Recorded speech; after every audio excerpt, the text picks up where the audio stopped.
I recently made some alcohol ink ornaments for the first time. I've got one tutorial about making them and another about embellishing the outside of them, so I thought I'd share how they looked on the Christmas tree. We're going on an ornament treasure hunt to find my new 10 alcohol ink ornaments and 3 wooden disc ornaments. I'm excited to have these ornaments on the tree for the first time. Here's one of my alcohol ink ornaments with the stamp that I made this year. I also did this wooden ornament with the heart. There's another one of the alcohol ink ornaments. And a wooden disc ornament right next to an alcohol ink ornament. Keep going down. There's another one here.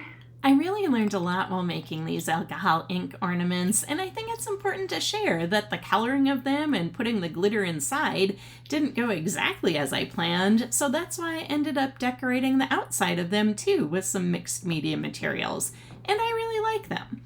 Art doesn't have to be set in stone. Modify and adjust your plans, go with the flow of what feels right to you.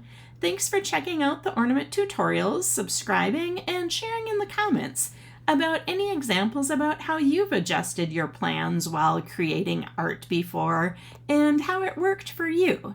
My name's Kathleen Arola-Johnson, and this is Creative Solace Studios.